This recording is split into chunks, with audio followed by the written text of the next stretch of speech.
네, 이것머니 178회 시작하겠습니다. 저는 진행을 맡은 김범주 기자고요. 권혜리 한승구 기자 안녕하세요. 역시 나와 있습니다. 그리고 오늘은 노동규 기자가 또 함께합니다. 네. 안녕하세요. 네. 노동규 기자가 얼굴이 나오는 게 처음이랍니다. 네. 이것만에서. 저 이것머니선 처음이고 텔레비전에 TV에 많이 많이 나오죠. 나왔으니까. 굉장히 떨려요. 네. 어떻게 보면은 이번 주에 소재로 삼을 건들을 이렇게 보다 보니까 아 이런 게 차라리 없는 게 낫다. 이런 이슈들은 그런 생각이 들더라고요. 근데 뭐 예를 들면 이제 동시다발적인 지금 파업 오늘 일단 학교 노동자들 네. 파업도 있었고 뭐 고속도로 톨게이트 혹은 저 집배원분들 파업 이런 것 건들도 있는데 그 건을 할까 하다가 사실 더욱 좀 급박한 사건이 벌어져서 자, 일본이 반도체나 스마트폰 만드는데 꼭 필요한 첨단 부품 3가지를 앞으로 일본 기업이 한국에 수출할 때는 반드시 정부 허가를 받아야 한다고 밝혔습니다. 우리 수출의 핵심인 반도체나 디스플레이 만드는 걸 어렵게 해서 우리 산업에 타격을 주겠다는 의도로 보입니다. 처음에 산케이에서 처음에 기사가 나왔을 때는 또 산케이가 산케이네라는 생각을 했었는데 실제로 잘 맞춰요. 아니 뭐 산케이도 일본에서는 굉장히 뭐 잘 나가는 경제 신문이니까 정부랑 코드를 맞춰서 그런지 잘 맞추더라고요. 요새. 뭐 설마라고 제가 뭐 말씀드린 이유는 나중에 설명을 드리겠습니다만은 일본 정부가 우리나라에 들어오는 반도체와 그 디스플레이 관련한 소재 3개에 대해서 사실상 수입 수출 규제 아직은 뭐 막았다라고 얘기한 게 아니라 이제 심사하겠다는 입장이긴 합니다만 사실상 수출 규제를 하면서 뒤통수를 세게 맞은 것 같은 그런 상황이 됐어요. 그래서 그걸 이틀째 오늘까지 사흘째 아마 취재를 해야 될 노동규 기자를 오늘 사실은 저희 그 담당 부장과 담당 팀장이 다 부재 중. 오늘 부재 중이어서 제가 오늘 팀장 대행이라 편안하게 들어오라고 했습니다. 편안하게 들어오라고 했는데 바로 권력에 아부하는 이 손뼉. 권력을 쥐고 이제 팀장. 오늘은 좀 아 그러네. 팀장도 안 계시죠? 이게 오늘 팀장이에요, 우리 팀. 오늘 제가 팀장입니다. 네. 그래서 뭐 오늘 그래서 아까 그 앉아 있는데 알짱거리려다가 약간 기회를 놓쳤어요. 팀장이니까 약간 달라 그래서 일찍 보이더라고요. 들어와 계셨던 거고. 네, 뭐 오늘 저녁까지 계속 일을 해야 되는데 어쨌든 노동규 기자는 오늘도 취재를 해야 되는 상황입니다. 아직은 내일부터잖아요. 사실 규제 자체는 내일부터 7월 4일. 일단은 먼저 설명을 해주시죠. 뭐 어떤 것들이 지금 일단 대상이 된 건지. 일단 3가지 품목인데요. 이게 뭐 종으로 따지는 건 아니고 엄밀히 말하면은 우리나라 그 무역에서 쓰는 소위 HS 코드라 그래서 한 개 하는 그 딱 여러 종이 아니라 품목으로 3가지래요. 그래서 가장 그 반도체 관련해서 우리나라 두 주력 핵심 산업이죠. 반도체와 디스플레이 쪽에 타격을 줄 수 있는 걸로 반도체 쪽 2가지, 디스플레이 쪽 1가지인데 반도체 쪽으로는 고순도 불산이라고 하는 고순도 불화수소 그걸로 하나 이쪽으로 이제 소위 그 또 뭐냐 감광액이 있죠. 감광제 네. 잠이 들겠습니다. 감광제로 쓰이는 포토레지스트 그거 그렇게 해서 이게 반도체로 2개 그다음에 이쪽으로는 디스플레이에 쓰이는 거는 플루오린 폴리이미드라고도 하는 폴리이미드의 한 종이라고 하나요? 네. 그것도 어쨌든 그렇게 3가지가 대상 품목인데 요거를 자기네들 입장에서는 규제가 가능하다고 보고 해석을 내린 것 같아요. 이게 뭐 소위 우리 방산물질 수출할 때도 우리도 규제를 하듯이 이게 안 좋게 쓰일 수도 있는 물건들이라고 보고 아무튼 이 물건을 그 전까지는 우리나라가 수입을 할 때 그들이 이제 수출을 할 때 딱히 뭐 당국의 허가를 받고 수출하거나 뭐 이런 복잡한 절차를 생략해 줬다면 이번에는 그런 절차를 앞으로 최장 90일간 둘 수 있다. 껌껌이 한다는 거죠. 그리고 더 나아가서는 수혜국 대우를 없애주는 소위 화이트리스트에서 없애겠다 뭐 이런 상황이라 지금 업체들 얘기도 들어봤잖아요. 업체들은 뭐라고 얘기를 합니까? 그렇게 해서 그거를 안 들어오면 일단 업체들의 반응이 굉장히 정말 쉽게 말해서는 죽겠다는 상황이에요. 굉장히 없으면 안 된다. 이거는 되게 중요한 품목이고 일본이 알고 딱 요 지점을 우리를 타격한 것 같다라고 말을 하고 있는데요. 특히 반도체 같은 경우는 사실은 이제 D램이 우리 지금 현재의 주력 생산품인데 네. D램이 당장 무슨 생산 차질을 빚을 거라고 보지는 않아요. 근데 더 큰 문제는 지금 정부와 특히 삼성전자가 2030년까지 비메모리 1위를 목표로 뭐 122조 원이었던가요? 133조 원. 133조 원. 133조 원을 투자하기로 했잖아요. 그것이 결국에는 그 비메모리 1위를 오르기 위해서 소위 남의 나라에서 설계한 혹은 어떤 유수의 반도체 업체들이 설계한 거를 위탁 생산하는 소위 파운드리 네. 공정을 강화해서 뭐 대만의 TSMC 같은 데를 이기겠다 뭐 이런 목표잖아요.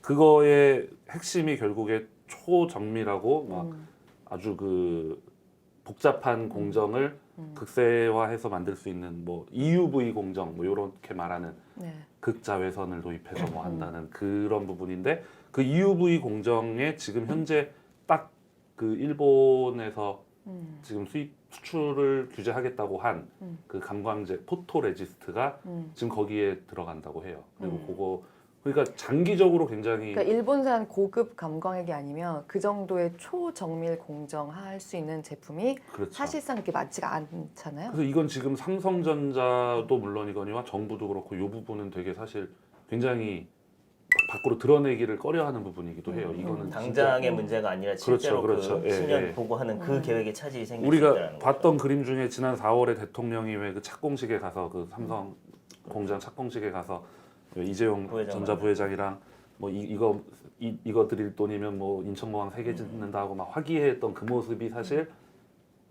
진짜 앞날에 그 암흑이 드리워지는 그렇게 볼 수도 있는 상황이라서 상당히 아파하는 부분이고요. 뭐 지금도 현재 처음에 정부가 나왔던 반응은 두세 달치 재고는 있는 걸로 파악한다였잖아요. 근데 사실 그 재고라는 것도 이게 화학 물질이다 보니까 오래 보관할 수가 없는 거래요. 그래서 정말 냉정히 말하면 딱 한 달치 남아 있는 거나 마찬가지라고 하더라고요. 그러니까 업계 반응은 그냥 죽겠다, 큰일이다, 뭐 이 정도죠. 정말로 저기 잘 들어오는데 시간이 걸리고 까다롭게 진짜 하고 그렇게 되면 그렇다는 말인 거죠. 그러니까 일부 낙관적으로 보는 분들 중에 이런 얘기를 해요. 뭐, 이게 수출을 안 하겠다는 게 아니고 그냥 절차를 지키겠다는 거 아니냐. 90일, 최장 90일. 그러면 미리 석 달 전에 최대한 사놔라. 뭐 이런 얘기를 하는데 이게 약간 반도체 업계를 모르고 하는 소리라고 하더라고요.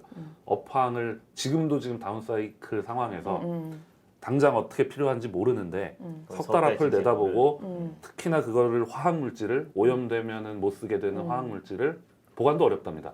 이거를 석 달치를 미리 쟁여놔라. 이거는 사실 말이 안 되는 소리고. 그러니까 굉장히 지금 브라소는 전에 왜 어디였는지 제가 지역은 잘 기억이 안 나는데 우리나라에서는 무슨 공장에서도 사고 났었죠. 네, 살짝 불산. 세워놨을 때 그 주변이 다 불산 종류가 네. 위험한 거잖아요. 우리나라도 뭐 LG 디스플레이 공장에서도 사고 나고 뭐 불산은 아무튼 누출되면은 문제가 생기는 그냥 거긴 주변 사람들이 하죠. 죽는 그냥 그 네. 주변이 그냥 초토화가 돼버리는 그런 엄청나게 위험한 물질이잖아요. 아, 재고를 갖고 있는다는 것 자체가 굉장히 큰 비용이 돼버리는 셈인 거네요. 그러니까 보관 비용이 많이 들고 보관에 따라서 오염이 쉽다고 합니다. 오염도 그러니까 하고. 뭐 석 달치 쟁여놔라는 건 말이 안 되는 얘기라고. 그 앞으로 업황이 어떻게 될지 모르는 상황에 리스크까지도 사실은 안게 되는 그렇죠. 거죠. 그것도 다 네, 비용을 네, 봐야 네. 되겠죠. 이게 다른 나라에서 수입하기가 좀 어렵다고 들었습니다. 저도 이거 관련해서 이제 우리나라 수출 그날이 마침 또 한국은행 네. 산업부에서 그 수출 통계가 나왔던 날이었는데 그래서 이 반도체 일본이 저렇게 나오는 게 우리 수출에는 또 어떤 영향을 미칠 수 있을까 싶어서 여기저기 물어봤었는데 뭐 애널리스트 분은 그렇게 얘기를 하더라고요. 일본이 저 시장에서 점유하고 있는 비율이 뭐 70% 이상 되기 때문에 말 그대로 갑이다. 초갑이고 저기서 저렇게 나오는 건 진짜 말 그대로 갑질이다라고 얘기를 하더라고요. 실제로 그 대체가 잘 안 된다고 들었는데. 그러니까 지금 세 가지 중에 특히 지금 계속 반도체 국한에서 얘기하면 불산은 어느 정도 국산화를 이룬 곳도 있고 중국이나 이런 데서 갖고 올 수도 있답니다. 근데 그 중에서 제일 일본의 의존도가 낮긴 하더라고요. 그러니까 그래서가? 50%만 일본에서 수입을 해요. 무협의 통계로는 올해 5월까지만 봤을 때 일본산 비중이 한 46%, 45%, 그 정도라고 합니다. 근데 원래는 이것도 사실은 거기서 제일 품질 좋은 거는 일본이 사실은 90% 이상 독점하고 있고 그러니까 삼성전자랑 SK 하이닉스 쓰는 건 거의 일본에서 수입을 그렇죠. 하죠. 그러니까 네. 이게 이 반도체라는 게 사실 아무나 만들 수도 있는 게 어떻게 보면 네. 반도체잖아요. 이게 네. 얼마나 뭐 고정밀이고 집적도가 있고 잘 처리를 하느냐에 따라서 그 기술 차이가 있는 거잖아요. 네. 근데 좋은 걸 만들려면 좋은 재료를 쓰고 맞아요. 있다는 건데 그거는 사실상 다 일본이 일본이고. 독점하고 있고 네. 우리나라에서 지금 국산화를 하겠다고 하는 뭐 동자 들어가는 회사 2개가 있어요. 네. 이 회사들도 사실은 일본하고 만든 회사예요. 그러니까 우리나라가 지금 이거는 당장 국산화가 사실은 안 되는 부분이기도 하고요. 우리가 굉장히 반도체 세계적인 국가라고 생각을 했는데 사실은 알고 보니까 이제 원천 기술은 그렇죠. 상당히 일본에 네. 대한 의존도가 높았던 것이고 이게 되게 이번에 쇼킹하게 예, 사람들한테 다가왔을 저도 것 그랬어요. 같아요. 이게 우리가 뭐 중간재를 중국에 수출을 하고 중국이 완성품을 만들어서 수출을 하고 그래서 뭐 미중 분쟁이 나오면 우리나라가 뭐 어떻게 되나 하지만 사실 우리나라도 어떻게 보면 일종의 중간재를 만들고 있었던 게 아닌가라는 그러니까 생각이 들더라고요. 사실 중국이 그렇게 돈을 쏟아부어서 반도체 사업에서 뭘 해보겠다고 하는데도, 그러니까 그렇게 쫓아가기가 쉽지 않은데 더 들어가 보면은, 그러니까는 굳이 아주 굉장히 거칠게 나눠서 얘기를 하자면 우리는 반도체 조립 쪽에서 그래도 정말 약간 그 몇몇 기업들이 노력을 해가지고 굉장히 세계에서는 제일 잘 조립한다라고 하는 그 라인을 구축한 나라가 되었는데, 소재는, 그러니까 물론 저는 이참을 기회로 진짜 그 당장 어떻게 비중을 높일 수 없다고 하더라도 장기적으로 국산화라든가 수입산 다변화 같은 걸 추진해야 된다고 생각은 하지만, 이거를 당장 뭐 몇 달 안에, 1년 안에 뭐 다른 나라, 그러니까 우리나라에서 그 만드는 걸로 바꿔서 지금과 똑같은 품질로 그 생산할 수 있다, 이렇게 얘기하는 거는 너무너무 약간 현실에서 벗어난 얘기가 될 수 있다는 거죠. 그 감광액 같은 경우는 올 초에 대만, 방금 아까 노동규 기자가 얘기했던 TSMC에서 굉장히 대규모의 사고가 하나 있었어요. 그 반도체 웨이퍼가 웨하스랑 사실 똑같은 어원이거든요. 판 왜 이 이렇게 반도체 줄 판이, 이렇게 가 예, 있는, 그래서 이렇게 이렇게 와플처럼 근거져 생기잖아요. 있는 그 그 웨하스, 그러니까 웨이퍼가 한 9만 장 정도가 분량이 나왔어요. 그 어마어마한 사고거든요. 그 왜 그런가 봤더니 감광액이 불량이었어요. 감광액이, 오염 아니었나요, 그것도? 네, 감광이 오염. 오염됐거나 네, 네, 네. 좀 원래 쓰던 거 잘못된 거 썼거나 해가지고 그냥 9만 장을 다 못 쓰게 돼버린 거예요. 그래서 그때는 그 대만 업체한테는 굉장히 큰 사고였거든요. 그러니까 그 감광액도 사실 우리 그 자료 영상 보면 아니, 이렇게 나와요. 들고 있는 뭐 그런 거. 아니 그 담가 감광액이 놓고 있는 나와요. 가끔 왜 삼성전자에서 반도체 공장에 공개해 주잖아요. 그러면 그 웨하스 위로 그냥 물같이 생기는 거 뿌리는 그림이 있어요. 저도 어제 아침에 출연하면서 그거 찾아서 썼는데, 감광액인데 언뜻 보면 그냥 무색 투명한 별거 아닌 것처럼 보이는 액체거든요. 근데 그거 그렇게 고급품으로 만들기가 그렇게 쉬운 일이 아니라고 하더라고요. 그렇죠. 이게 IT 산업으로 완전히 넘어오면서 우리가 굉장히 이제 한 단계 도약을 그렇죠. 했고, 일본이 상대적으로 예전 그 제조업 시절보다 뒤처진 게 아닌가라는 인식들을 사실 많이들 가지고 있었는데, IT의 뒤로 들어가 보니까 결국에 이런 아주 기초적인 제조 기술들이 필요했었던 거죠. 아니 근데 이제 뭐 반대로 얘기를 하자면 그러니까 지금 우리가 쓰고 있는 반도체 관련 장비들 혹은 재료들, 전에 한번 이것머니 시간에 몇 번 말씀드렸습니다만은 그 방금 노동규 기자가 얘기한 EUV라는 그 기술을 삼성전자가 사실은 밀고 가고 있어요. 이게 반도체라는 것도 어떤 기점이 있어가지고 어느 기술을 택하느냐에 따라서 이 흥망성쇠가 벌어졌었는데, 삼성이 그동안은 하여튼 주도권을 쥐고 그 기술을, 그러니까 누가 기술을 갖고 있어도 내가 이 기술을 써서 좋은 제품을 만든다라는 걸 삼성이 보여주면 그 회사가 사는 거고, 반대로 그런 부분이 있었단 말이죠. 그래서 그 EUV라는 장비도 한 대에 한 2천억 원씩 합니다. 네덜란드 건데. 그걸 가지고 사실은 밀어붙이는 게 삼성전자가 앞장서서 밀어붙이고 있고, 그래서 제가 그때 한번 얘기했던 게 투자가 줄어든다. 한국의 투자가 줄어든다라는 게 과연 한국에서 돈을 쓰는 거지 장비가 한국 장비냐. 반도체, 특히 반도체가 작년에 워낙 투자를 많이 했고 올해는 투자가 줄어서 투자가 많이 준다라고 걱정을 하는데, 투자만 놓고 보면 사실은 외국 장비들 갖고 들어오는 경우가 워낙 많기 때문에 거의 80%가 외국 장비이기 사실 때문에. 오늘 이 반도체 얘기를 한다길래 그때 말씀하셨던 게 생각이 났습니다. 그 수천억 원어치 수조원짜리 투자라고 하지만 그게 이제 우리나라에서 만드는 장비가 아니고, 그래서 사실은 저쪽에서 얼마나 공급을 할 수 있느냐, 공급해줄 의지가 있느냐도 사실은 그럼요. 굉장히 중요한 굉장히 문제예요. 중요하죠. 그래서 아예 삼성전자 같은 경우는 그 네덜란드 회사에 그 한마디로 1년 장비를 도리를 쳐버리는 그런 방법을 쓰기도 해요. 그냥 아예 다 우리 줘. 그냥 뭐 이런 식으로 그냥 그 회사가 다른 데 주지도 못하게 예를 들면 그런 식으로 하기도 하고 여러 가지 이제 방법을 쓰는데 그런 점에서 생각을 해보면 대부분의 장비가 우리가 갖고 있는 장비가 미국, 일본, 네덜란드 이렇게 되는 건데 한 번도 이 회사들이 이런 식으로 나올 거라고 생각을 안 해본 거죠. 그러니까 국산화를 안 한 게 잘못이라기보다는 어쨌든 그 나라 혹은 그 회사에서 몇십 년 동안 쌓아온 노하우가 있는데 그걸 지금 내가 굳이 투자를 해서 쫓아갈 만큼 만들어내는 것이 경제적으로 맞느냐라고 생각을 해보면 사실은 꼭 그럴 필요는 없거든요. 우리가 완제품에서 이미 이만큼 수익을 내고 있다는 얘기는 우리가 여기에 특장점이 있으면 이 특장점을 더 키워가는 게 맞지 저 끝에 있는 것까지 다 우리가 만들겠어라고 할 필요는 없는 거니까 우리가 그동안 얘기했던 문어발식 그런 거랑 비슷한 부분이 있어서 좀 경제적으로 생각해보면 그게 맞는데 일본이 어떻게 보면 지금 이번에 그 신의를 깬 거죠. 그 몇십 년 동안 서로 암묵적으로 지켜왔던 우리는 어쨌든 필요한 걸 이렇게 가져와서 하는 거고 너네는 그걸 또 뭐 해주는 거고 서로 이렇게 이어져 왔던 신뢰를 깨버린 거죠. 사실은 그렇죠. 그러니까 어떻게 보면 일본은 그런 쪽으로는 신뢰를 깨지 않을 거라고 생각됐던 자유민주 자본주의 국가였는데 그렇지 않게 돼버린 이번에 거잖아요. 우리가 이제 깨닫게 된 네, 거죠. 네. 네, 제대로 하고는 안 되거든요. 네. 미국 회사는 제가 볼 때는 우리랑 뭐 그렇게까지 갈 일은 별로 없을 거고 네덜란드도 마찬가지일 거고 앞으로도 제가 볼 때는 그럴 거라고 보는데 뭐 큰 변화가 없는 한.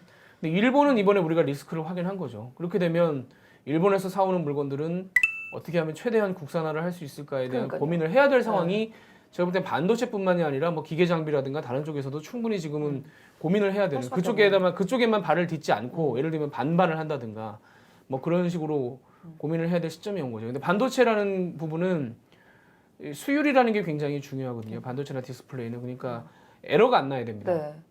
그 어느 정도까지 이 완성도를 높일 거냐, 뭐 네. 99.9 몇 %까지 올려서 최대한 뭐 에러가 안 나는 상황을 만들어내야만 가격으로도 이기고 진로도 이기는 거라서 네. 이 안에 들어가는 장비나 혹은 소재를 바꾸는 게 그만큼 민감한 거죠. 그러니까 예를 들면 뭐 자동차 고치러 가서 엔진 오일 아무거나 넣어주세요. 뭐 무슨 엔진 오일 같은 간에 기계는 돌아가지. 요런 레벨이 아니라 그거 하나 바꿈으로써 어떤 결과가 나올지에 대해서 정말 민감하게 체크를 해야 되는 이게 중간중간 점검이 안 보인단 말이에요. 이게 문제가 생기는 게 눈으로 보일 수가 없어요. 너무 막 요만하기 때문에 나중에 돌려봐야 아는 거고 나중에 뭐 또 한참 지나서 예를 들면 얼마 전에 아마존에서 왜 삼성전자에 문제 제기를 했다. 제가 납품받았는데 서버용 납품받았는데 메모리가 얼마 지나지 않아서 문제가 생겨서 이걸 클레임을 걸었다는 기사가 나왔잖아요. 그러니까 단순히 하루, 열흘, 뭐 한 달의 문제가 아니라 어느 정도 계획한 기간만큼 이게 움직여줘야 되는데 중간에 문제가 발생한다거나 그럴 수도 있는 거란 말이에요. 조그만 차이 가지고. 그렇기 때문에 이게 그만큼 민감한 거죠. 다른데 빨리 대체를 만들어라. 안 그게 그렇게 되죠. 쉬운 게 아니에요. 그리고 사실 거의 약속된 회사들에서 가져오잖아요. 그러면 공정 자체도 그 제품에 맞춰서 맞아요. 해놓는 네, 것이 네. 있어요. 그러니까 사실 꼭 반도체처럼 초정밀 공정이 아니라 예를 들면 저번에 좀 이란 거 우리나라 수익을 못하게 되면서 이런 시중에서 파는 이런 휘발유 문제가 아니고 콘덴세이트 예, 문제가 예. 있었죠. 네. 여러 가지 플라스틱 제품들 만들고 하는 그런 공장에서 이란께 싸고 질이 좋기 때문에 그거 거기에 맞춰서 그 이란 거의 성질에 맞춰서 공정을 해놓은 데들이 많아서 이미 요거는 이번 일본 것보다 훨씬 더 전부터 리스크가 있었기 때문에 대비를 해왔음에도 불구하고 그럼에도 불구하고 이렇게 완전히 정말 우리가 이란 거를 수입을 못하게 돼버리면은 어느 정도의 손해는 좀 감수해야 되는 상황이었는데 사실 반도체는 그것보다 훨씬 더 정밀한 공정이고 그 몇몇 회사들하고 그 거래를 하면서 그 회사의 제품만 들여오는 게 그게 품질이 좋아서고 그래서 그거에 맞춰서 또 다 이렇게 세세하게 그렇죠. 되어 있다고 해야 되나? 기업이 공장 짓고 라인 까는 네. 게 어마어마한 투자잖아요. 그게 한 번 잘못되면 다 틀리는 거가 말씀하신 수율 네. 떨어지고. 근데 그 부분에서 중요한 게 여러 공정들이 유기적으로 맞물려야 되는데 네. 특정 제품들끼리 서로 막 이렇게 상성 같은 게 있대요. 네. 이런 것도 되게 중요한 부분이고. 저는 어제 노동기 기자 중에 그 부분이 인상적이었는데 그 실제로 소비자들, 그러니까 수요자들, 반도체들 그 사람들이 원한다면서요. 그 그건 일본의 이제 그 반도 제품들을 쓰는 제가 어제 쓴 기사는 사례는 이제 첨단 산업 애플이 여러 개 그래요, 주로. 해가지고 디스플레이 쪽에 했던 얘기인데 뭐 우리나라 뭐 디스플레이 업체가 그 생산 라인을 새로 증설하면서 6세대라고 불리는 요 모바일용 생산 디스플레이를 생산 라인을 증설하면서 공장 두 군데 중에 한 군데는 국내 거를 도입을 했대요. 같이 연구해서 한 3년에 걸렸고. 근데 저쪽 라인에는 이걸 못 갈았어요. 이유는 요걸 납품 받는 고객이었던 애플이 특정 스펙을 요구했다더라. 라는 게 지금 업계의 정설이에요. 그러니까 뭐 그리고 드라마 같은 공정에까지 거. 개입을 한다는. 애플은 그렇게 합니다. 애플은. 그래서 저는 사실 지금 우리가 요 사태에서 되게 중요하게 여겨야 되는 게 막 그 어떤 거대한 이 세계의 서플라이 체인 아니냐. 뭐 그래서 뭐 여기서 특정 국가들이 잘못해서 이게 깨지는 게 문제 아니냐라고 넘어갈 게 아니라 우리의 지금까지 성장해왔던 경제 성장 방식을 돌아보는 되게 중요한 기회인 것 같아요. 애플 보면은 사실 우리 많이 시청자들도 쓰지만 뒤에 써 있었잖아요. 메드 인 차이나인데 사실은 디자인드 바이 캘리포니아였던가요? 그때? 샌프란시스코였나요? 뭐 그렇게 써 있잖아요. 자기들이 디자인했다는 거만 쓰고 만드는 거는 딴 데서 만들잖아요. 중국에서 만들고.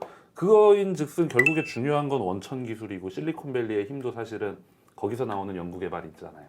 우리는 근데 그동안 지금까지 성장해온 게 어떤 대량 생산, 남이 만든 거를 따라잡기 뭐 요 정도였다면 거기에 특징이 있었던 게 결국에 이렇게 오늘날에 큰 타격을 입는 주력 핵심 산업이 되어 있는 우리나라의 산업들이 큰 타격을 입게 되는 원인인 것 같고 일본 같은 경우는 이미 벌써 우리 이 세계의 수백 대 기업을 따졌을 때 이미 소니나 뭐 이런 데는 삼성보다 떨어져 있잖아요. 그럼에도 이런 조그만 회사들이 여전히 장비라든가 부품 소재로서 세계를 지배하고 있는 건 특유의 어떤 자기들의 정신이 있대요. 그 어떤 경제연구원이 얘기한 건데 뭐 장인 정신이라고 하는 그 소위 모노츠쿠리가 있고 뭐 각별한 체험을 바탕으로 한 어떤 체험 창조 그거는 코토츠쿠리라고 하나 그래요. 그래서 요 두 개가 맞물려서 결국에 일본은 이미 밖으로 드러나는 우리나라가 그동안 어떤 매진해 왔던 외형적 성장을 넘어서 진짜 이거 아니면 대체 불가능한 것들을 키워왔던 거고 이게 진짜 우리나라는 21세기 들어서 이제서야 뜨거하고 진짜 경제 구조를 바꿔야 되는 어마어마한 아니 근데 저는 반대로 생각해요. 그렇게까지 우리가 지금까지 해온 것들을 낮춰볼 필요는 없어요. 그렇죠. 반도체를 이렇게 만드는 것도 단순히 무슨 뭐 대량으로 돈 넣고 네. 때려 박아서 할 것 맞아요. 같으면 당장 내년에 중국 쫓아오죠. 네. 우리는 우리 나름의 장점을 잘 키워왔던 거고 그리고 그 부분까지 굳이 우리가 지금 들어가지 않아도 되기 네. 때문에 그냥 받아오는 것이 더 원가라든가 아니면 기술적으로 낫다고 생각해서 판단해서 가져온 거지. 그걸 물론 중간중간에 뭐 국산화를 해야 된다고 얘기를 했습니다만은 사실은 세계 본업 구조상 굳이 모든 걸 다 국산화할 필요도 없는 거였고 이런 상황까지 한마디 반대로 얘기하면 일본이 이거는 정말 치졸하고 좀 치졸이라는 표현도 사실 곱게 써준 거지 양아치질을 하는 거죠. 이거는 그러니까 자기들이 계산한 거죠. 어떤 게 더 따끔하고 어떤 게 제일 그럼요. 괴로울지 그래서 반대로 우리는 얼마나 피해가 일본에서도 없을지. 경제 신문들은 야 이건 진짜 우리한테 장기적 손해라고 얘기를 하잖아요. 근데 일본 입장에서는 얼마 전에 G20에서 그런 얘기를 해놓고 자유무역하자, 뭐 국경 없는 그런 걸 잘해보자 이런 얘기를 해놓고 며칠 뒤에 이런 정말 양아치스러운 짓을 한다는 것 자체가 이거는 그 우리 강제징용 판결과 뭐 선거에 때문에 이제 이렇게 했다는 참여연 선거를 앞두고 있답니다. 아니 뭐 뭐라고 이유를 대든 근데 지금 그래서- 공식적인 이유는 이거 보고 더 웃긴데 국제 평화와 안전을 유지하기 위해서 한국의 수출을 규제하겠다라는 이 말 자체는 도대체 뭐 그냥 막 아니 장문도 잘 못하는 것 같고 나오는 대로 그냥 얘기하고 그게 그리고 일본의 약간 그 현 정부의 지지 세력들한테 먹힌다는 게 전 더 무서운 것 같아요. 근데 솔직하게 반대로 얘기하면 우리도 일본에 대한 감정 때문에 담백하게 기사를 못 쓰는 부분이 사실이 있잖아요. 그러니까 일본 문제에 대해서 좀 냉정하게 쓰려고 들면 자 그래서 이 문제를 어떻게 할 거냐 이 문제를 지금 어떻게 해야 되는 거냐라는 부분에 들어가면 네. 사실은 외교적으로 풀 수 있는 방법밖에 없고 네. 대화를 어떻게든 끌어내서 얘기를 해야 되는 것밖에 없는 거 아니에요. 우리가 뭐 가서 훔쳐올 수 있는 것도 아니고 뭔가 방법을 마련하자면 자 그럼 대화를 어떻게 할 거냐 이 단계로 들어가면 그때부터 사실은 담백하게 쓰기가 어렵죠. 그리고 약간 그렇게 일본에 대해서 감정적인 선을 건드리면서 강하게 기사를 썼을 때 돌아오는 어떤 뭐 속 시원한 반응이라든지 뭐 그런 거에서 자유롭지 못합니다. 그 베일 상업주의라는 말도 있어요. 그러니까 그 일본을 이렇게 배척하고 뭐 하고 하면서 거기서 그걸 가지고서 이제 장사를 하려는 뭐 그런 의도들이 깔려 있는 경우들이 좀 있고. 근데 이번 건 같은 경우는 어쨌든 우리나라가 일본의 작년에 대일 무역 적자가 240억 불? 한 30조 원 가까이 되는 240억 불 나왔죠. 우리나라 되게 큰 고객이죠 일본에. 그렇죠. 이 네. 30조 원 가까이를 우리가 이제 적자를 보고 있는 국가인데 한 번도 흑자를 본 적이 없어요. 일본에 네, 대해서 일본에 대해서 단 한 번도 흑자를 본 적이 없어요. 1960년대 이후로. 우리는 굉장히 많이 수입해요 일본에서. 그러니까 아마 뭐 이런 이런 류의 고급 제품들이 소재들은. 대부분 이런 것들이겠죠 이제 그러니까 원천 기술과 그 그렇죠. 제조 제품들 음. 이거를 이게 물론 그동안은 김범주 기자 얘기했던 것처럼 우리나라가 이제 굳이 저기까지 해야 되는 게 맞느냐 뭐 비교 우위를 따져보면은 저기서 가져나와 만드는 게 맞겠지라고 생각은 할 수 있었겠지 뭐 어쨌든 이번 일을 겪으면서 뭔가 이게 이렇게 저쪽에서 이렇게 나왔을 때 확확 휘둘릴 수밖에 없는 상황은 대비는 해야 되겠다라는 생각은 좀 들긴 듭니다. 오늘 뭐 당정청에서 매년 1조 1조 가지고는 근데 뭐 투자하겠다는- 반도체 뭐 이쪽으로 해서 그리고 언제 될지 모르는 거고. 그래서 사실은 외교 쪽 관계 있는 분들하고 만나서 얘기 들어보면 작년 말부터 걱정들은 많이 했었어요. 근데 그런 기사를 쓰는 것 자체가 벌써 댓글들이 안 좋거든요. 뭐 겁주냐 이렇게 나오지만 사실은 반년 이상 전부터 외교 관련된 분들은 뭔가 일본 애들이 가만히 있지 않을 거다. 준비하고 있다. 근데 저는 사실은 강제징용 가지고 저렇게 흥분하는 거를 저도 잘 이해를 못했는데 외교가 있는 분들은 일본 입장에서는 아킬레스건을 찔린 거다라고 얘기를 하더라고요. 근데 뭐 그런 걱정이 있었던 것과 지금 여기까지 온 거는 근데 정부 입장에서도 사실은 더 황당한 게 사법부의 판단을 가지고 정부가 개입을 해서 뭔가 하라고 하는 게 이건 여기서 이제 민주주의 국가가 나와야 되는 겁니다만 권력이 분립이 되어 있는 민주주의 국가에서 정부가 어떻게 사법부의 판단에 대해서 개입을 해요? 그거는 박근혜 시절이나 하던 일이지 어떻게 청와대가 대법원에 이걸 뭐 이래라 말아라 얘기할 수는 없는 거잖아요. 그건 말이 안 되는 거지. 법원이 그 일본은 반대로 얘기하면 아베가 그렇게 할 수 있다고 지금 자기들은 얘기를 하는 건지 법원 판단을 자기들이 막 좌지우지 할 수 있다고 자백을 하고 있는 건지 모르겠지만 그러니까 그 부분에 대해서 좀 답답은 한데 근데 반대로 정부도 일본하고 대화를 하려는 노력을 어느 정도는 했느냐라고 생각을 해보면 사실은 좀 서로 감정이 틀어져서 더 그랬던 부분이 있긴 하니까 대일 외교는 사실 뭐 전무했죠. 그럼요. 저는 참 이번에도 답답한 게 그 콘덴세이트 사태 때도 그랬지만 이란 콘덴세이트 사태 때도 그 담당 당국자가 그 기업들 불러서 일단 이런 게 이슈가 되면 기업들이 원하는 게 뭐고 지금 뭐가 위기고 당신들한테 우리가 해줄 수 있는 게 뭐냐라고 물어봐야 맞는데 일단 내용을 파악을 하나도 못하고 있고 당시에만 해도 미국이 어떻게 결정할 거다 이란에 대한 제재를 유예를 연장해 줄 건지 말 건지를 전혀 파악을 못해요. 그러면서 불러놓고 같이 모여서 하는 얘기가 우리도 파악이 안 되니까 같이 차분히 기다려보자 이래요. 그러면 그 회의에 기도합니까? 그래서 참석했던 사람이 저한테 한 얘기가 이건 뭐 같이 모여서 기도하자는 얘기도 아니고 왜 불렀냐고 하더라고요. 그래서 근데 이번에도 상황이 똑같았어요. 산케이 아까 선배도 얘기하셨지만 올 초부터 계속 나왔던 거거든요. 네, 현재 초계기 갈등이라고 기억하시죠? 뭐 이게 레이더가 우리가 뭐 예. 조준을 해서 뭐 저 일본 초계기를 레이더가 조준했다는 둥 뭐 이러면 이건 공격의 전조 아니냐고 막 싸우고 이 벌써 반년 동안 이게 일본이 이럴 때 우리한테 할 수 있는 조치가 뭐다라고 계속 나왔던 얘기예요. 사실은. 네, 그리고 그 일본 현지에서 한국에 대해서 일본이 할 수 있는 규제를 검토하고 있다 정부가. 그렇죠. 그런 보도도 계속 좀 나왔었거든요. 그러니까 이제 그 정리해서 좀 말씀드리자면 혹시 이제 노파심의 정리해서 말씀드리자면 우리 정부가 잘못했다라고 지금 뭐 글로 치고 나가자는 게 아니라 일본이 잘못한 건이긴 한데 일본의 책임이 있는 건이긴 하지만 과연 우리 정부는 어떤 준비를 해왔느냐라는 부분에 그러니까요. 있어서는 그렇죠. 그건 네. 아쉽다라는 얘기를 드리는 네. 거예요. 이게 정확히, 아니 그러니까 지금 예. 프레임 자체를 왜 일본 놈이 때렸는데 한국 정부한테 뭐라고 하느냐라고 또 비판하시는 분들이 있으니까 그 얘기하는 그런 그 얘기를 분들이 넘어서서 아니 그런 얘기를 할 수 있죠. 네. 그리고 사실 그런 부분이 있어요. 뭐 일본이 잘못했는데 자꾸 뭐 이 정부 탓하고 하는 그런 또 기조가 있으니까 그거는 저희가 또 경계를 해야 되죠. 그렇죠. 왜냐면 때린 놈이 저쪽인데 왜 이쪽에다 대고 니들이 뭐 이렇게 이제 문제 제기를 하는 거는 너무 저쪽 프레임에 또 그쵸. 말리는 부분이 있어서 그 이제 지금 선배께서 얘기하신 그 얘기가 저는 또 와닿는 게 그런 점 때문에 정부가 더 조치를 안 하는 것 같기도 해요. 사실은. 그런 느낌이 사실 저도 있어요. 네. 이게 서로 간에 서로 자기들의 지지자 내지는 자기들의 그 특유의 어떤 우리 서로 간에 혐하는 감정들 있잖아요. 저 나라와 우리나라가. 그거를 서로 약간 이용하는 것 같아요. 대책을 약간 만들지 않는 느낌이고 일단 저는 그걸 요번에도 뭘 느꼈냐면 아까 이란 얘기했지만 계속 써왔던 얘기고 6개월 가까이 지난 온 건데 심지어 이제 극우지가 먼저 나서서 북을 쳤잖아요. 주말에 산케이라는 신문이 나서서 이렇게 할 거다라고 했는데 그제서야 부랴부랴 이제 한번 불렀어요. 업체를. 거기서 했던 얘기가 어떻게 되고 있는 거냐를 오히려 물었다는 거예요. 그 업계 관계자들한테.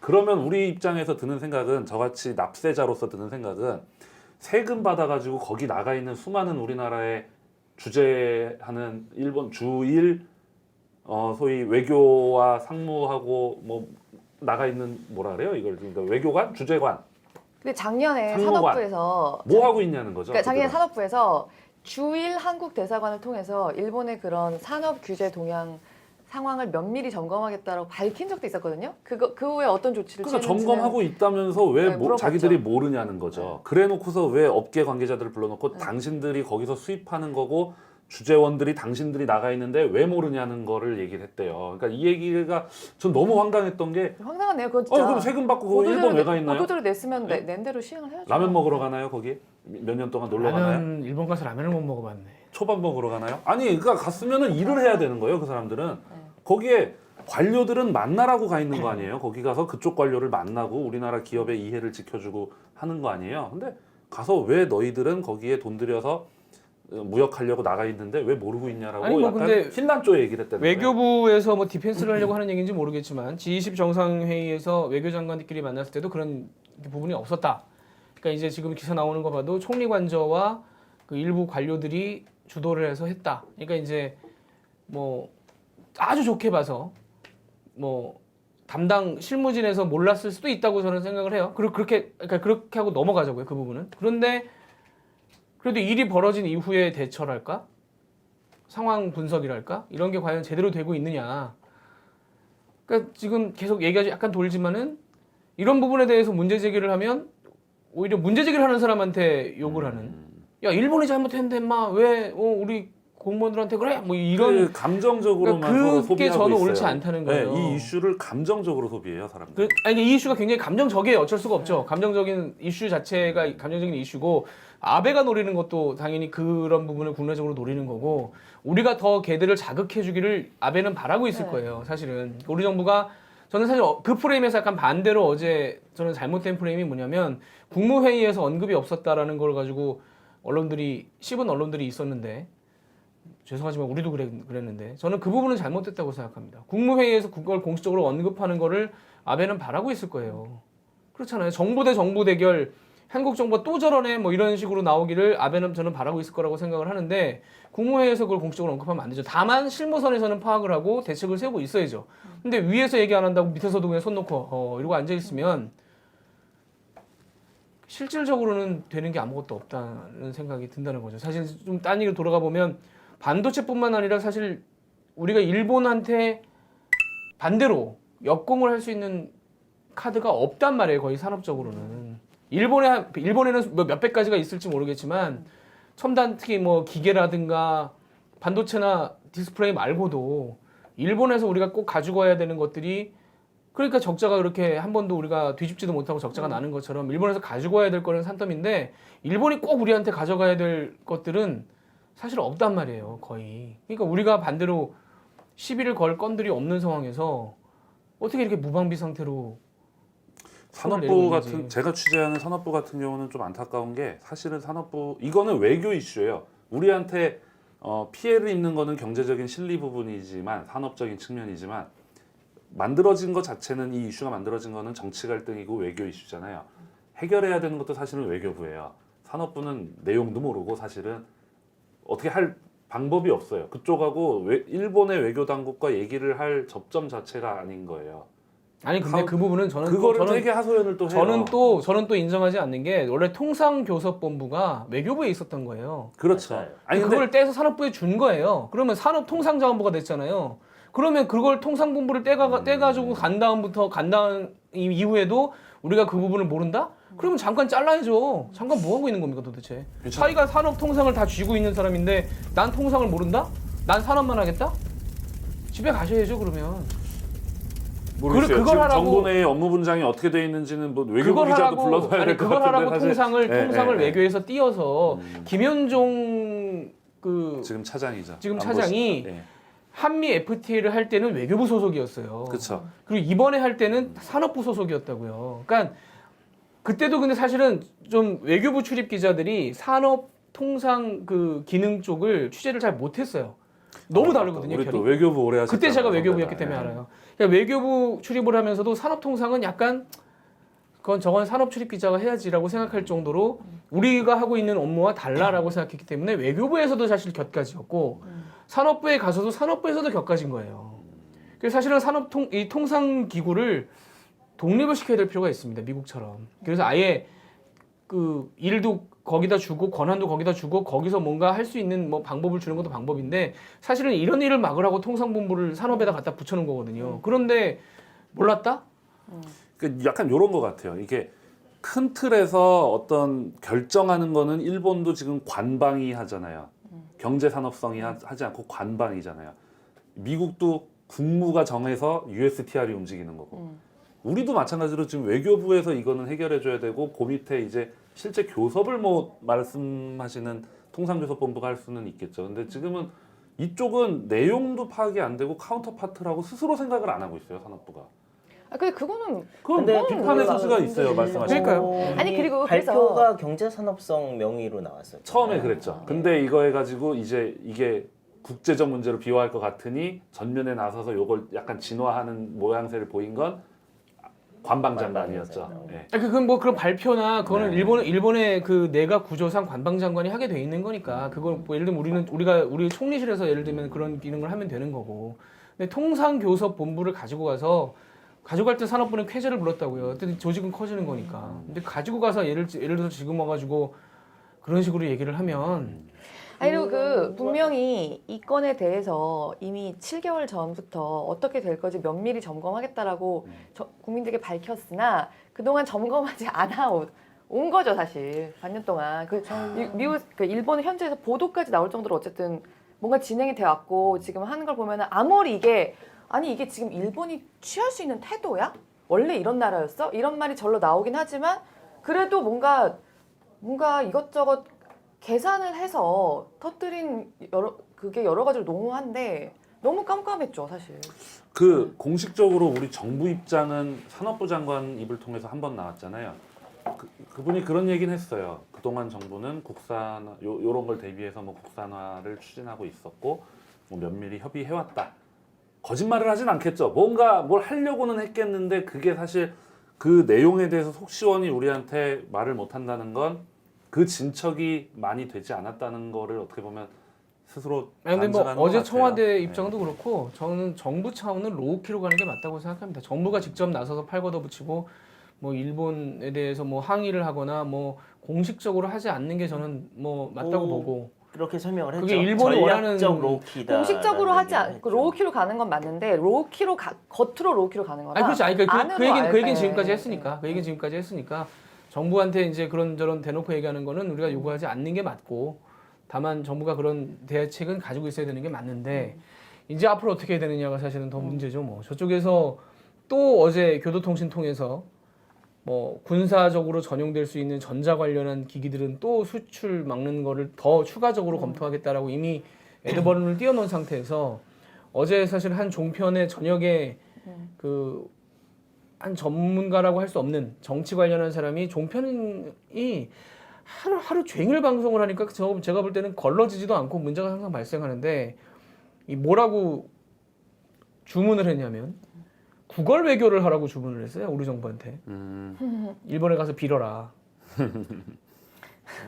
그러니까 저는 그런 얘기가 나오는 것 자체가 일본에서 굉장히 원하는 프레임이라고 생각을 한다는 거죠. 저희가 뭐 여기서 그러니까 언급할 극단적인 가치도 것밖에 없어요. 없는 아니, 그러니까 근데 그런 식의 제가 볼 때는 일부 언론들, 그러니까 신문들 특히나 해서 주문하는 것들이 그쪽이에요. 결과적으로는 그렇잖아요. 읽어보면 기조가 그거 아닙니까? 니들이 잘못했지 가서 무릎 꿇어라는 게 기조잖아요.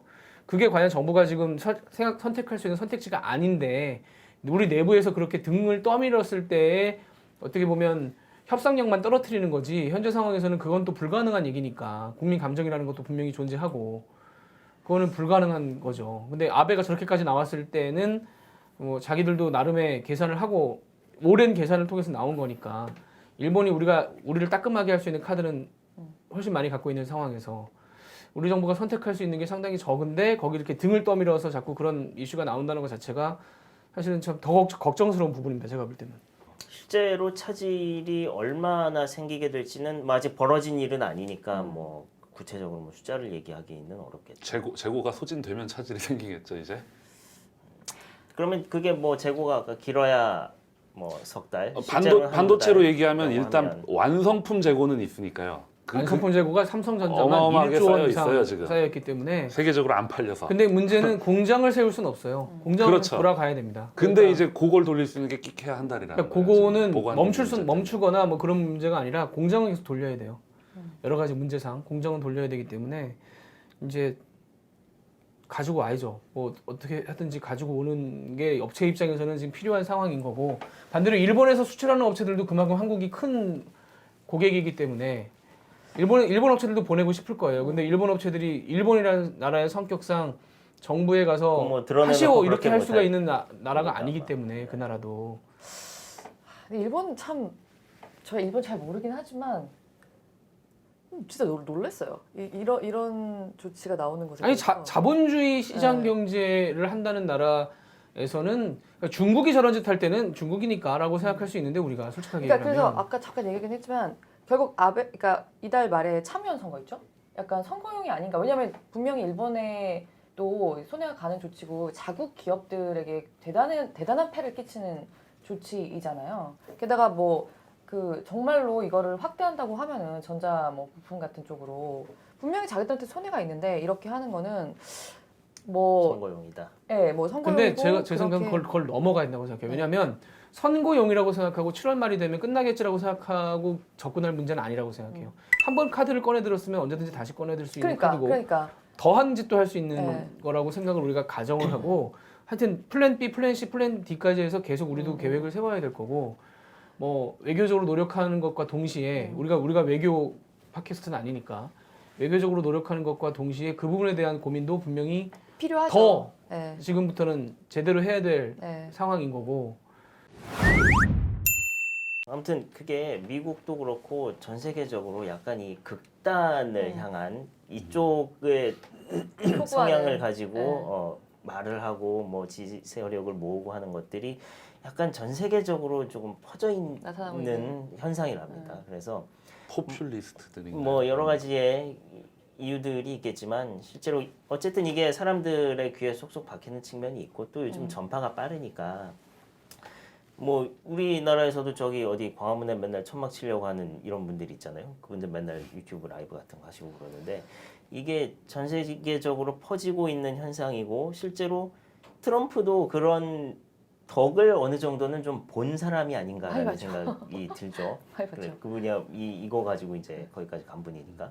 그리고 실제로 미중 분쟁이라든가 아니면 최근에 저기 어디야 군사분 계선 넘어가지고 악수하고 온 것도 보면서 야 저거 사진 한번 찍히려고 저거 이렇게 지금 물론 이 회동 자체를 뭐 너무 그렇게 폄하해서도 안 되겠지만 과연 그 국내 정치적인 요인이 없었겠느냐. 본인이 그렇게 생각했다는 거예요? 누가요? 본인이 그렇게 생각했다는 거예요? 사진 한번 찍으려고 그랬다고 본인이 생각했다는 거예요? 아니 제가 말씀드리지만 그렇게까지 폄하할 일은 말 아니지만 꼬이기 시작했어요.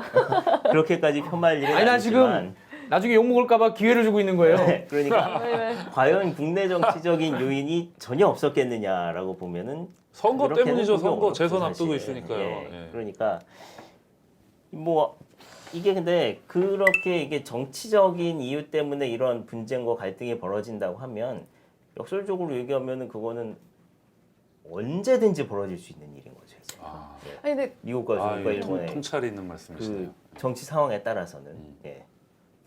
자꾸 그런 스트롱맨들 극단적인 지도자들이 있는 한 지금 벌어질 수 있는 지금 일이죠. 당장 그래서. 이란에 대해서 하는 행동들, 일련의 행동들도 뭐에 대해서도 그렇게 많이 분석을 하잖아요. 근데 아무튼 다시 반도체로 돌아온다고 하면은 뭐 여태까지는 그럴 필요가 없었는데 어쨌든 앞으로는 국산화를 조금씩이라도 수입 다변화 조금씩이라도 해야 되는 건 맞는데 그 플랜 B, 플랜 C, 플랜 D가 사실 이게 일단 요 국면은 단기간에 안 끝나면 그렇죠. 당장 어떡해요? 당장 사실 별 대안이 없어요. 그러니까 장기적으로 국산화하자고 한 거지 당장 공장을 멈추지 않고 당장 국산화 이렇게 금방 될 줄 알았으면 진작에 했지. 그러니까 그래서 당장의 플랜 B가 우리가 진짜 너무 있을까? 이게 되게 뾰족할 수가 없는 상황이잖아요.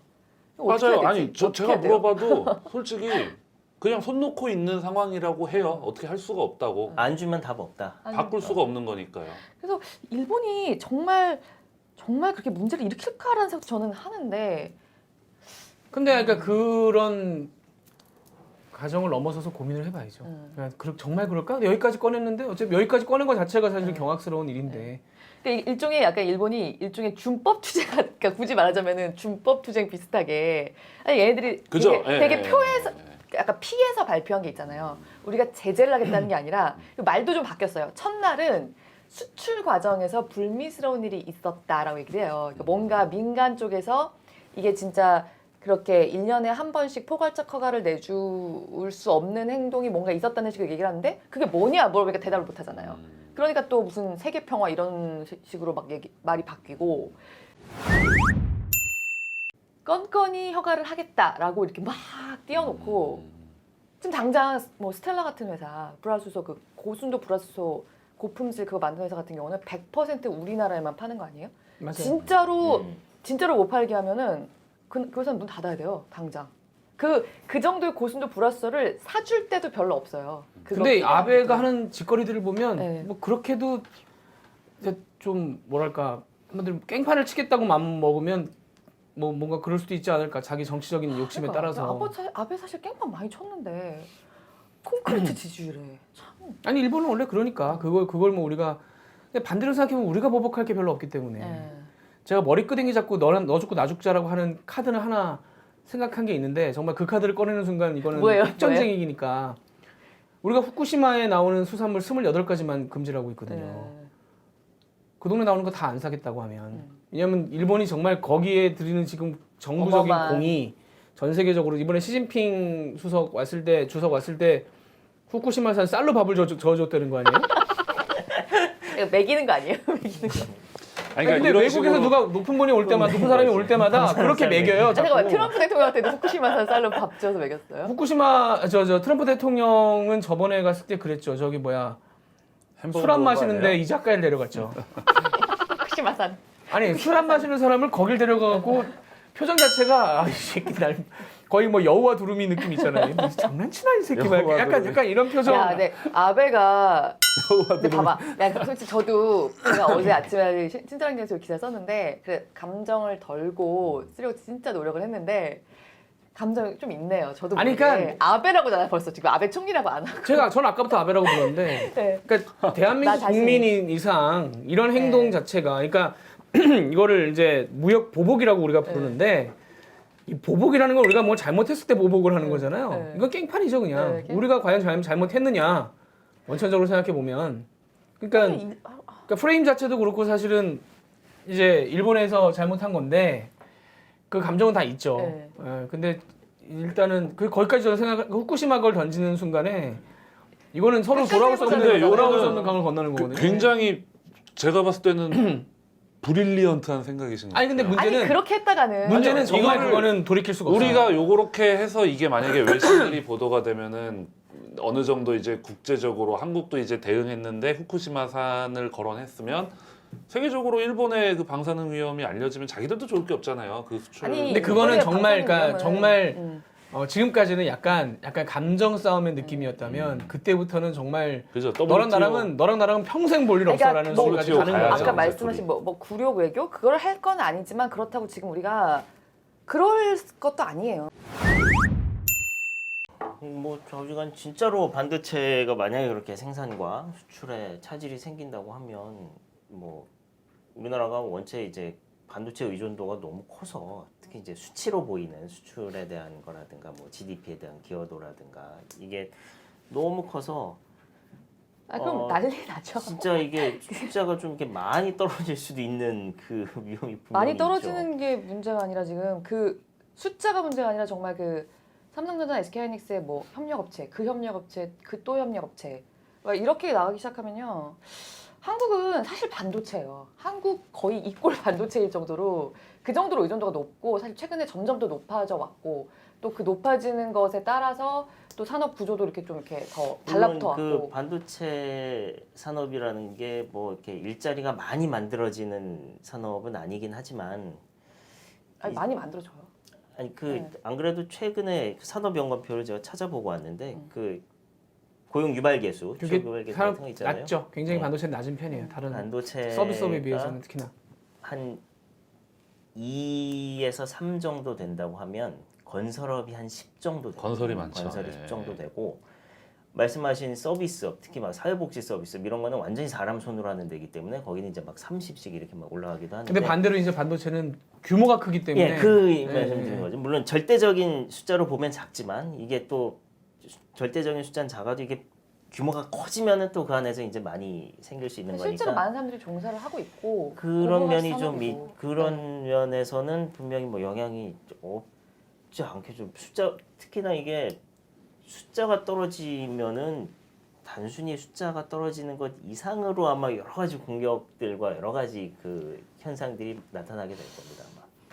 과연 그 공장이 멈출 정도로 정말 일본 측에서 수출 허가 막 공장을 제대로 뭐 아주 안 세우지는 그렇게까지 할 수 있을까? 저는 여전히 아니 무력 시위를 하는 건데 우리가 네. 이제 그거를 예를 들면 방금 권혜리 기자가 얘기한 게 몇 달 전부터 조짐이 있었음에도 불구하고 설마 저 카드를이라고 네. 생각했던 건 저는 그러니까. 같은 맥락이라고 생각해요. 거기까지도 우리가 그러니까. 감안을 해야 된다고 생각을 하고 최악의 상황까지도 가정을 하고 우리가 시나리오를 써야지. 지금 상황에서 설마 하는 거는 이 카드가 나온 이상 저는 뭐 이거를 꺼낸 것 자체가 사실은 굉장한 틀을 깨버린 거기 때문에 이 이후의 상황에 대해서도 최악의 상황까지 가정을 하고 우리가 접근을 해야 한다고 보고 아까 다시 맨 처음으로 돌아가면 일본하고는 일본에서 받는 모든 것에 대해서 한번 다시 고민을 해볼 필요가 그래서 생겨버린 일본 거죠. 내에서도 산케이 신문이나 이런 데 말고 약간 요미우리나 경제신문, 아사히나 네. 이런 데서도 경제 신문들도 예, 예. 이게 지금 우리가 이런 거를 하는 게 맞냐는 비판의 목소리가 굉장히 높아요. 일본에 대해서. 아니, 그러니까 자국에 이게 대해서. 뭐 예를 들면 어른들끼리 감정 싸움이 나서 이게 약간 얘가 좀 틀릴 수 있습니다만은 뭐 동네에서 어른들끼리 감정 싸움 났으면 어른들끼리 싸우면 되는 거지. 네. 막 애를 불러다가 막 남의 집 애를 조지고 이런 거 그때부터는 정말 이거는 네. 싸움의 종류가 달라지는 거기 때문에 지금 일본이 하는 짓이 아니 정치적으로 마음에 안 들고 외교적으로 마음에 안 들면 그걸로 뭔가 시비를 걸어야지 자꾸 지금 이 하지 말아야 될 짓을 사실 시작한 거라. 그리고 일본이 믿고 말고를 떠나서 저는 정말 냉정 일본이 믿고 말고를 떠나서 그래도 일본 뭐 약간 그런 게 좀 있잖아요. 어쨌든 한때 뭐 세계 제2위의 산업국이었고 이런 게 있었는데 저는 솔직히 이번 조치를 보면서 그래도 일본인가? 이건 제가 팔로우가 안 됐는데 실제로 그래서 그런 게 그런 WTO에 그게 안 되는 건가요? 위배가 되는 건가요? 그 사람마다 얘기가 이제 달라요. 가서 붙여봐야죠. 근데 네. 뭐 그거는 이게 아니 그러니까 근데 이게 말 일본이 그대로 그런 거를 아주 고려를 안 한 것 같진 않아요. 그러니까 네, 이번 안 거 같은 주겠다는 경우도 게 안 아니잖아요. 주겠다는 게 아니잖아. 그냥. 아니 근데 이게 WTO에 가더라도 사실 그게 몇 년이 년 걸릴 걸리고 문제이기 시간이 때문에 걸리고. 그리고 지금 기사 나오는 거 보면 그 상소기구라고 해서 2심 하는 데가 연말 되면 무너진다는 거예요. 미국에서 그 동의를 안 해줘가지고 위원들이 다 빠진대요. 그 위원들이 새로 채워넣을 수가 없는 상황이라서 2심으로 넘어갈 수 있는 데가 뭐 무너지기 때문에 그리고 만약에 2심 통과한다고 하더라도 일본에서 그거를 뭐 수용을 하냐 안 하냐는 또 일본이 할 몫이기 때문에 뭐 아베가 있는 한 제가 볼 때는 근데 아베가 계속 있겠죠 지금 상황에서 일본 정치 상황에서는 어떻게 보면 아베, 시진핑, 김정은 이 한국 빼고 나머지 셋은 거의 지금 장기 집권 체제라 무한정 정권을 잡고 흔들 수 있는 체제라 사실은 그게 약점이죠. 뭐 우리 약점이 그거죠. 뭐 네. 우리 대통령은 임기제인데 저쪽은 그냥 하고 싶은 대로 하면서 맘대로 휘두를 수 있다는 게 항상 우리의 문제인데 이번에도 역시 근데 일본은 그 중에는 선거하는 나라인데. 원래 선거가 이렇게, 원래 이렇게 오래 하시나요 이거 방송? 한 시간 넘었구나. 수원을 가야 되잖아요. 공장을 취재를 가야 돼서 섭외 요새 됐어요? 노동규 기자 배도 고생 고프고 많아요. 지금 네. 미치겠네요. 그러니까 궁금해요 지금 됐는지 안 됐는지 상황이. 불만이 되게 많네. 아니요. 됐는지가 궁금해서 이게 들어갔는지 빠졌는지가 궁금하고. 들어갔겠죠. 아 근데 재밌네요, 선배. 이렇게 이게 TV 이렇게 영상으로도 나오는. 10초 전하고 대사가 다른데. 네? 아니 업그레이드가 돼서. 뭔가 지금 당이 떨어져가지고 계속 말이 이거- 뭐랄까. 지금 아니, 이런 것도 있고 노동 기자 굿즈도 지금 있고, 약간 예. 순간 까먹은 것 같은데 네. 우리 아까 얘기했잖아요. 오늘의 팀장은 우리 부장장이고 맞아요. 박 팀장님도 아니고 아이고. 김 우리 팀장님입니다. 김 팀장님의 굿즈를 많이 애용해 우리 뭐- 주세요. 줄 잘 서야 돼요. 우리 뭐 그런 얘기는 이번 문의의 정신에 위배되기 때문에. 그러나 입꼬리가 올라오고 계신데. 아니 근데 하여튼 오래 갈 것 같아요. 그죠? 일단은 쉽게는 안 끝날 것 같아요. 쉽게는 안 끝날 것 같아요. 그래서 계속 우리 쪽 업계 출입하는 재계 출입하는 사람들한테는 계속 이슈가 될 것 같고 계속 팔로우를 해야 될 것 같고 뭐 정부가 내놓지 못하는 답을 우리가 고민을 해야 될 상황이 또 올 수도 있을 것 같고 좀 무겁습니다 마음이 사실은. 그래서 맞아요. 편의점 무겁다는 표현이 맥주 제일 맞는 것 네캔, 그러니까 뭐 저 미디어에서 뭘 하지 말아라, 뭘 사지 말아라 이런 얘기라는 거는 좀 적절치 않다고 생각하는데 그냥 개인적으로 저도 약간 당분간은 그냥 저기 이 작가에 안 가시고 막 이러시나요? 이 작가야 국내니까 뭐 상관없죠. 우리 국내- 외식업이고 저는 원래 사실 그거 되게 좋아하거든요. 썬토리. 산토리 네. 네 개만 원 거야? 거의 산토리는 거의 없어요. 4개만 원. 다 아사히랑 산토리는 삿포로지. 비싸죠. 아, 그래요? 근데 그래 맥주라도 좀 딴 걸 먹어야겠다. 기분이 이건 그냥 기분이에요. 뭐 이렇게 진짜요? 합시다라는 게 아니라. 예. 그러니까 왜 그런 감정들을 만드냐는 거죠. 쓸데없이 그러니까 자기의 단기적인 정치적 그러니까. 이익을 위해서 그것 때문에. 아니 왜 정치적 양쪽 목적을 국민들이 굳이 그런 식의 근데 그게 또 억하심정을 국민의 수준이기도 한 게 아베가 보는 지지 세력들이 그걸 원한다고 생각하니까 아베도 하는 짓이잖아요. 우리 또 일본 국민까지 가지 맙시다. 우리 또 그러니까 하여튼 그러니까 저는 일본 국민이 네. 수준이 낮다고 말하는 게 아니라 좀 놀랐다는 거예요. 그러니까 그 아베를 지지한다 할지언정 이런 태도를 취할 때 반대로 이것이- 아까도 제가 말씀드리지만 중간에서 그런 걸 전달하는 언론들의 태도. 네. 그러니까 우리가 제가 일본어를 모르기 때문에 일본 신문이나 일본 방송 못 봐서 그렇지. 그러게 어떻게 보도되고 있는지 그게 모르겠어요. 아니 그러니까 일본 신문들은 이것들에 대해서는 몇 개만 빼고는 나머지는 또 그래요? 그렇지 않게 근데 보도하는 뭐 데가 아사히나 많다고 요미르나 그래요. 니온게이자이나 약간 신뢰성이 있는 신문들은 그러니까 그런- 얘기를 하고 있는 그런 데들 걸로 몇 알고 군데를 우리가 지금 네. 이제 이름을 따서 얘기를 하는 건데 그 밖에 기타 등등은 또 안 그렇다는 거예요. 그러니까 저도 그게 상대방 언론이 어떻게 보도를 하고 있는지를 갖고 우리 뭐 대응을 어떻게 판단하고 결정을 해야 될 문제는 아닌 것 같아요. 아니 제 그러니까 말씀은 그런 건 그러니까 그런 아닌데. 중간에 언론들이 그런 걸 왜곡하고 잘못 보도함으로써 국민들한테 잘못된 이해를 한국 저 정말 안 되겠네라는 생각을 그동안 뭐 쌓아왔을 수도 있고 뭔가 그런 부분도 있지 않을까. 우리도 마찬가지지만 그래서 중간에 그런 좀 서로 가까이 어쨌든 살아야 되는데 어디 우리가 저 섬을 밀어낼 수도 없고 우리가 어디 이사 갈 수도 없는 거라면 좀 그런 불필요한 문제를 좀 안 일으켰으면 좋겠어요. 근데 그리고 그건 뭐 우리 돈은 바람인 돈대로 거고. 움직여야죠. 자, 하여튼 뭐 이거 웃으면서 끝내는데 네. 다음 주나 다다음 주 선거까지는 일단 있긴 있어 봐야 되겠죠. 네. 일본 선거까지. 근데 웃으면서 또 그냥 해프닝성으로 끝났다고 말씀드릴 수 있는 때가 좀 상황이 오기를 바라고 제발 그랬으면 좋겠어요. 그러기 위해서 좀 많은 노력들을 좀 네. 뭐 정부나 뭐 어떤 산업적으로도 많은 좀 노력을 기울였으면 좋겠습니다. 무거운 얘기 아마 다음 주엔 또 무거운 얘기를 전하게 되겠죠. 요새 분위기상 가벼운 얘기는 없을 것 같아요.